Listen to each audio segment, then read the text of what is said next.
Start कर दो। तो हम देखते हैं यहाँ पर नया चैप्टर पी ब्लॉक।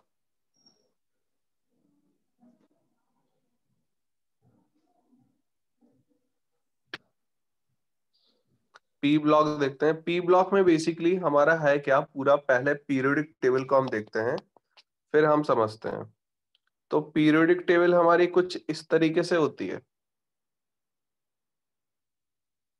और इसमें हमको जो सेक्शन देखना है वो देखना है ये वाला पूरा। ठीक है, यहाँ पर ये पहला ग्रुप, दूसरा ग्रुप, तीसरा, चौथा, पांचवा, छठवां, मतलब टोटल हमारे इसमें कितने ग्रुप है पी ब्लॉक में। ये हमारा पूरा पी ब्लॉक है। इसमें कितने ग्रुप है टोटल? 6। 6। ये 13, 14। ये दोनों ग्रुप जो है वो हम लोग पढ़ चुके हैं 11th क्लास में। हम लोग को जो 12th क्लास में देखना है वो 4 ग्रुप देखना है केवल। 15, 16, 17 और 18। ये 4 ग्रुप की स्टडी करनी है हम लोगों को। क्लियर हो गई बात? कोई डाउट तो नहीं है यहाँ पर? हाँ सर। ठीक है, तो यहाँ पर हमको सबसे पहले हम बात करते हैं 15th ग्रुप की। किसकी बात करते हैं? 15th ग्रुप की। 15 ग्रुप में बेसिकली है क्या क्या, कौन कौन से एलिमेंट्स हैं? देखो, नाइट्रोजन, फास्फोरस, आर्सेनिक, एंटीमनी और बिस्मथ। ठीक ठीक है, इसको याद कैसे करेंगे? ये हमारे 15 ग्रुप के एलिमेंट्स हैं जिनको हम बोलते हैं निक्टोजेंस। क्या बोलते हैं? निक्टोजेंस। क्लियर हो गई बात? पी साइलेंट होता है इसमें। तो यहां पर कौन कौन से हैं? नाना, पाटेकर, ऐश्वर्या, सब, बिंदास। ये 5 एलिमेंट है, नाइट्रोजन, फास्फोरस, आर्सेनिक, एंटीमनी और बिस्मथ। क्लियर? तो इसको ट्रिक से याद कर सकते हो, नाना, पाटेकर, ऐश्वर्या, सब, बिंदास। बोलो, इतनी बात क्लियर है? Yes sir. ठीक है, यहां पर नाइट्रोजन की बात करूं तो यहां पर नाइट्रोजन कैसी है? गैसियस स्टेट की है। ठीक है, तो ये हमारे सॉलिड आ जाते हैं। ये हमारे सारे क्या आ जाते हैं? सॉलिड। क्लियर हो गई बात? लिखते जाओ सब कुछ, सब लिखते जाना एक एक चीज।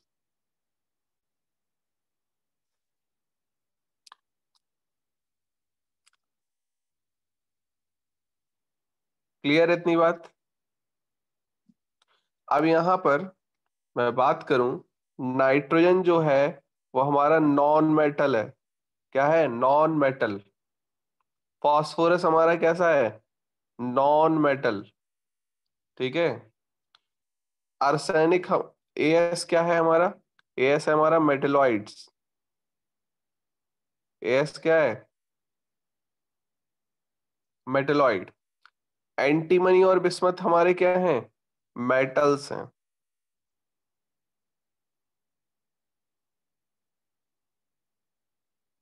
एंटीमनी को भी हम मोस्ट ऑफ टाइम मेटेलॉइड्स में कंसीडर कर लेते हैं।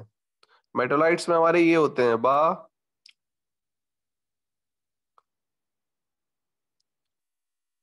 ये। अब मेटेलॉइड्स केवल गिने चुने 6 हैं, तो यहाँ पर boron, silicon, germanium, arsenic, antimony और टेलुरियम।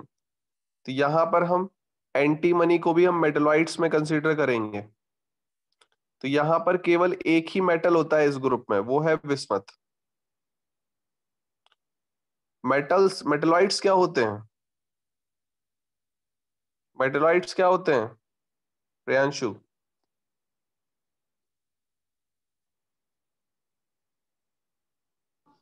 कुछ पता है मेटेलॉइड्स क्या मेटलॉइड्स। होते? हम्म,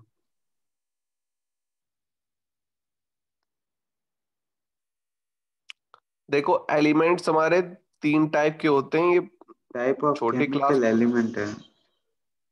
टाइप्स ऑफ एलिमेंट है, लेकिन है कैसा एलिमेंट? बताना पड़ेगा ना आपको। यहाँ पर एक मेटल होते हैं, नॉन मेटल होते हैं और मेटेलाइट्स होते हैं, ठीक है। तो मेटल्स क्या होते हैं? ऐसे एलिमेंट जो इलेक्ट्रॉन को लूज करते हो, उनको मेटल्स बोलेंगे। Non metals are those element which generally gain electron, ये इलेक्ट्रॉन गेन करते हैं। और मेटेलाइट्स क्या होते हैं? Those elements whose property lie between metals and non metals, ऐसे एलिमेंट्स जो जिसकी प्रॉपर्टी मेटल्स नॉन मेटल के बीच में लाई करती है। क्लियर है इतनी बात? Yes sir. हम्म। तो समझ में आ गई बात कि इसमें क्या क्या गैस हैं, कौन कौन से मेटल्स हैं, कौन कौन से नॉन मेटल्स हैं। इसको नोट कर लिया आप लोगों ने? Yes sir. एक एक नंबर में पूछे जा सकते हैं, ठीक है। इसको बेसिकली हम बोल देते हैं टिपिकल मेटल्स, ठीक है। समझ में आ गई बात? Yes sir. ओके। तो अब यहां पर मैं बात करूं इसकी फिजिकल प्रॉपर्टीज की। तो फिजिकल प्रॉपर्टीज में हमारे क्या हो जाता है? मैं ग्रुप को साइड में लिख देता हूं। नाइट्रोजन, फास्फोरस, आर्सेनिक, एंटीमनी और बिस्मथ। तो जब मैं इस ग्रुप की बात कर रहा हूं, 5 हमको एलिमेंट इसमें पढ़ने हैं। यहां पर सबसे पहले हेडिंग लिख लो, फिजिकल प्रॉपर्टीज इसकी समझते हैं। फिजिकल प्रॉपर्टीज में हम इसको और समझते हैं। ये जो सॉलिड लिक्विड हमने बताया, ये सब फिजिकल प्रॉपर्टीज में आ जाते हैं। नाइट्रोजन हमारा केवल गैस है, बाकी सारे सॉलिड्स हैं, ठीक है। तो यहां पर पहली प्रॉपर्टी लिख लेना, atomic radii. Atomic radii up to down क्या होगा इसमें, बढ़ेगी या कम होगी? पढ़ा होगा पीरियोडिक टेबल में। देखो यहां पर ध्यान से समझना, नाइट्रोजन का साइज हमारा है छोटा, फिर फास्फोरस हमारा साइज बड़ा हो रहा है धीरे धीरे। मतलब अप टू डाउन ग्रुप पे क्या हो रही है, साइज बढ़ रही है। इंक्रीज इंक्रीज हो रहा है। क्या हो रहा है? Up to down, increasing. Up to down increase.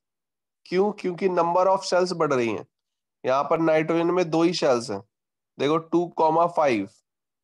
फिर फास्फोरस में 2,8,5। आर्सेनिक में 2,8,8,5। मतलब 4 सेल हो गई, यहाँ 3 है, यहाँ 2 है।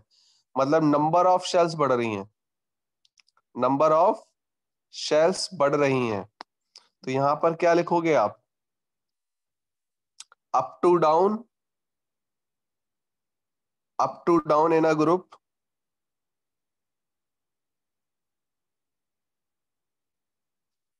atomic size increases, atomic size increases। Clear है इतनी बात? Yes sir. Because number of shells increases, because number of shells increases, number of shells बढ़ रहे हैं। कोई डाउट यहां पर? No sir. ठीक है। तो कोई आपसे अगर पूछ ले, नाइट्रोजन, आर्सेनिक और फास्फोरस, इसमें साइज बताओ इंक्रीजिंग ऑर्डर पे, कैसे बताओगे आप? And night. आर्सेनिक का सबसे ज्यादा, फास्फोरस, देन हाँ। नाइट्रोजन। Then nitrogen. क्लियर है इतनी बात? Yes sir. ठीक है, हटा दूं इसको। Yes sir. नेक्स्ट प्रॉपर्टी है ionization enthalpy.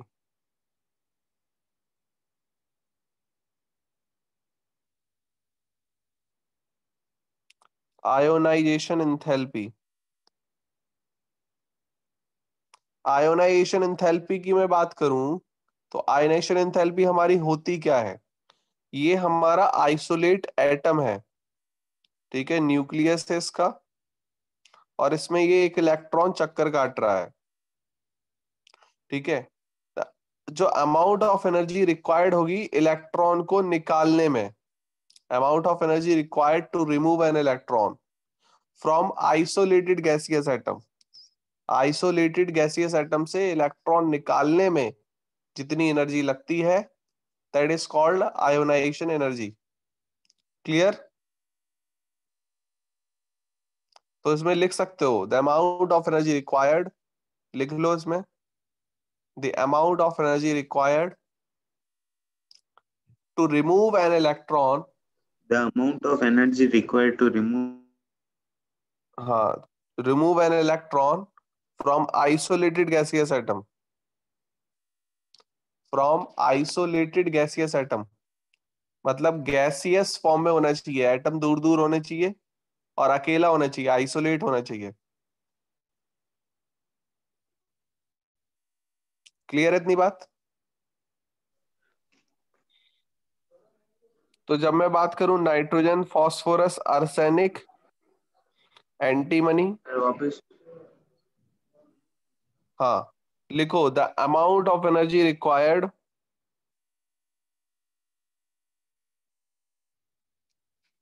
Amount of energy required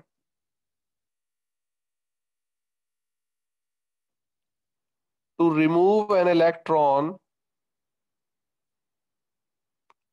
to remove an electron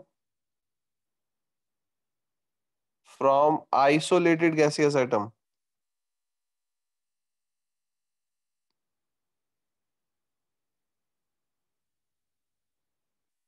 लिख लिया? yes sir ठीक है, अब मैं बात कर रहा हूं यहां पर ग्रुप में। तो ग्रुप में क्या हो रहा है, नाइट्रोजन का हमारा छोटा साइज, फास्फोरस बड़ा, तो up to down size increase हो रहा है। मतलब न्यूक्लियस हमारा ये है, तो ये इलेक्ट्रॉन कहाँ जा रहा है, दूर जा रहा है। पहली शेल ये, दूसरी ये, तीसरी है, चौथी है।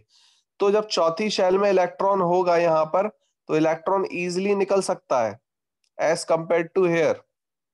अगर यहाँ होगा तो दिक्कत होगी, क्योंकि न्यूक्लियस उसको पकड़े रखेगा, तो इलेक्ट्रॉन निकालने में एनर्जी ज्यादा लगेगी। यहां दूर रहेगा तो एनर्जी कम लगेगी। तो अप टू डाउन में साइज क्या हो गया, बढ़ गया, साइज बढ़ गया अप टू डाउन में। तो फिर yes क्या हो जाएगा, तो फिर बेसिकली हो क्या रहा, साइज अगर बढ़ रहा है अप टू डाउन में, तो हो क्या रहा है, मतलब डिस्टेंस बढ़ रही है न्यूक्लियस से, मतलब अमाउंट ऑफ एनर्जी क्या हो रही है, कम हो रही है। समझ में आ रही बात कि नहीं? yes sir समझ में आया प्रथम? yes sir देखो इधर, ये हमारा नाइट्रोजन का ये न्यूक्लियस है, पहली शेल, दूसरी शेल, तीसरी शेल, चौथी शेल। अब मैं बात करूं नाइट्रोजन में, तो नाइट्रोजन में इलेक्ट्रॉन ये है, फास्फोरस में आउटर मोस्ट इलेक्ट्रॉन ये है, आर्सेनिक में आउटर मोस्ट इलेक्ट्रॉन ये है, एंटीमनी में यहां पर है, बिस्मथ में यहां पर है। तो किससे इलेक्ट्रॉन निकालना इजी है, सर 20 मिनट से बिस्मथ से, क्योंकि न्यूक्लियस उस पर पकड़ अच्छे से नहीं बना पाया, तो इलेक्ट्रॉन यहां से निकल सकता है। मतलब यहां पर एनर्जी ज्यादा नहीं लगेगी इलेक्ट्रॉन निकालने में। समझ में आ रही बात कि नहीं? तो अमाउंट ऑफ एनर्जी क्या हो रही है, कम हो रही है अप टू डाउन। yes बोलो। sir yes sir तो ionization enthalpy decreases down the group.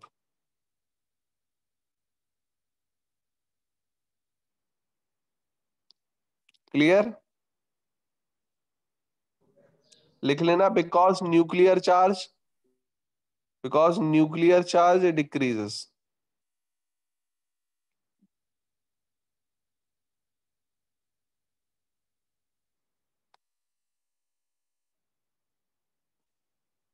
कोई डाउट यहां पर? no sir क्लियर है पूरी बात? yes नेक्स्ट देखो, नेक्स्ट की बात करते हैं, नेक्स्ट प्रॉपर्टी की, दैट इज इलेक्ट्रोनेगेटिविटी। इलेक्ट्रोनेगेटिविटी क्या होती है, इलेक्ट्रोनेगेटिविटी पता होगा आप लोगों को कुछ, थोड़ा बहुत। देखो, मैं बात करूं ए और बी, तो अब बी की इलेक्ट्रोनेगेटिविटी ज्यादा है, तो ये जो इलेक्ट्रॉन है जो बॉन्ड बनाया है, एक बॉन्ड बनाने में दो इलेक्ट्रॉन लगते हैं, बी की इलेक्ट्रोनेगेटिविटी ज्यादा है। जब बॉन्ड तोड़ोगे तो इलेक्ट्रॉन यहां शिफ्ट हो जाएगा, बी नेगेटिव पहुंचेगा और ए पॉजिटिव। ऐसा क्यों हुआ? क्योंकि बी इज मोर इलेक्ट्रोनेगेटिव। बोलो बात क्लियर है कि नहीं? Yes, sir. मतलब यहां पर जो इलेक्ट्रोनेगेटिविटी है वो डिपेंड करती है किस पे? किस पे डिपेंड करती है? न्यूक्लियर चार्ज पे। जिसका ज्यादा न्यूक्लियर चार्ज होगा वहां पर उसकी इलेक्ट्रोनेगेटिविटी बढ़ जाएगी। तो यहां पर अगर ग्रुप में बात करूं तो सबसे ज्यादा इलेक्ट्रोनेगेटिविटी किसकी होगी? नाइट्रोजन की। बोलो बात क्लियर है कि नहीं? देखो अप टू डाउन ये क्लियर है कि up to down electron losing वाली प्रॉपर्टी क्या हो रही है? बढ़ रही है। नहीं आ रही बात समझ में? जवाब Ari. नहीं दे रहे हो तुम लोग। हाँ, तो अप टू डाउन में देखो ये इलेक्ट्रॉन इजीली नहीं निकाल पा रहा था लेकिन बिस्मथ निकाल रहा था। तो Yes. ये निकालने वाली प्रॉपर्टी है, यहां लेने वाली प्रॉपर्टी नहीं है। और इलेक्ट्रोनेगेटिविटी बेसिकली क्या बताती है? लिख लो इसमें, the attracting power of the attracting power of shared pair of electron, shared pair of electron towards itself, towards itself. मतलब खुद, मतलब जो पावर है, जो शेयर पेयर ऑफ इलेक्ट्रॉन, जैसे ये बॉन्ड बना था ए और बी के बीच में, तो दो इलेक्ट्रॉन जो हैं ये अपनी तरफ खींचने वाली पावर को, उस पावर को हम बोलते हैं इलेक्ट्रोनेगेटिविटी। क्लियर हुई बात Priyanshu? Yes, sir. Hmm. Attracting power of share pair of electron toward self is called electronegativity. सबसे ज्यादा इलेक्ट्रोनेगेटिविटी इस ग्रुप में किसकी होगी? Night. नाइट्रोजन। किसकी होगी? Nitrogen. Hmm.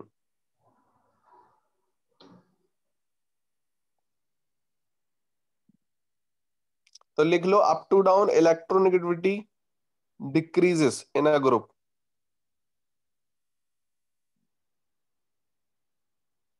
Up to down electronegativity decreases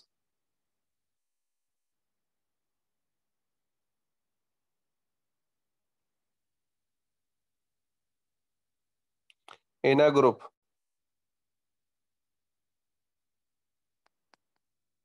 clear?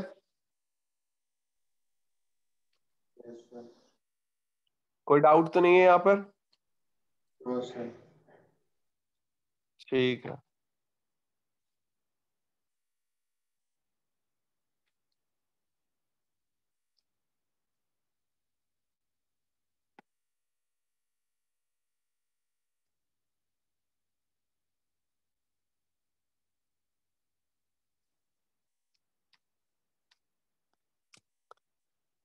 इसकी इसमें एक प्रॉपर्टी सबसे पहले हम आपको बताना बोल, आवाज आ रही है? तो इसमें लिख लेना सबसे पहले, वैसे इसको लास्ट में हम बता दे रहे हैं, electronic configuration. Electronic configuration, electronic configuration तो कर ही लोगे आप लोग। इस ग्रुप में एलिमेंट में नाइट्रोजन का इलेक्ट्रॉनिक कॉन्फ़िगरेशन आता है आपको।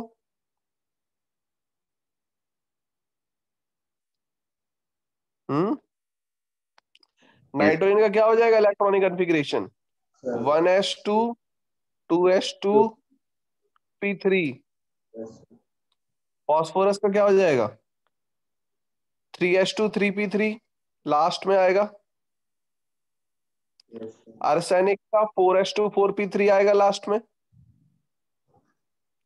ठीक है, तो इसी तरीके से ये होता जाएगा। मतलब जनरल इलेक्ट्रॉनिक कॉन्फ़िगरेशन हमारा क्या आएगा? लास्ट का क्या आ रहा है? Two. s2 p3। General electronic configuration क्या हो गया? ns2 np3।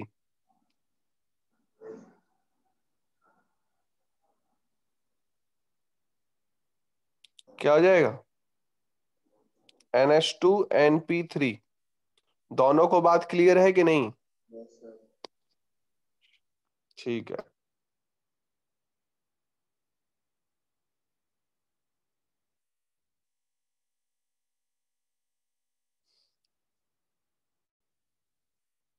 क्लियर है ना? हटा दूं इसको? Yes sir. ठीक है। अब मैं बात कर रहा हूं फिजिकल प्रॉपर्टीज की। Physical properties. अभी हमने जनरल प्रॉपर्टीज देखी थी। फिजिकल प्रॉपर्टीज हमने जनरल प्रॉपर्टीज देखी थी यहां पर। अब फिजिकल प्रॉपर्टीज में ये कैसे दिखते हैं और फिजिकल स्टेट के बारे में बेसिकली। फिजिकल प्रॉपर्टी में फिजिकल स्टेट। तो अभी मैंने बताया आपको कि नाइट्रोजन कैसी होती है।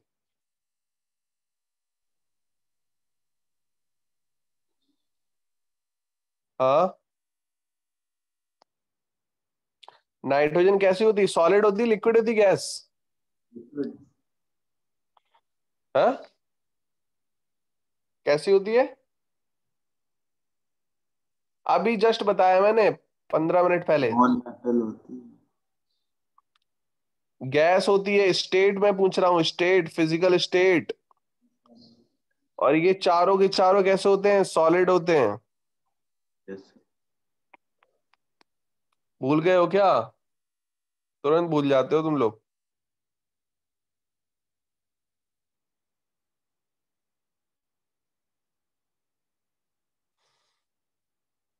नोट कर लिया आपने?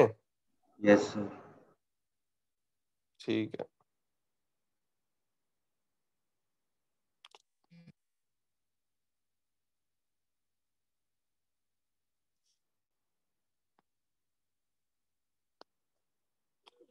क्लियर है? कोई डाउट? अब देखो यहां पर मैं बात करूं बॉइलिंग पॉइंट की। तो बॉइलिंग पॉइंट हमारा क्या हो जाएगा यहां पर?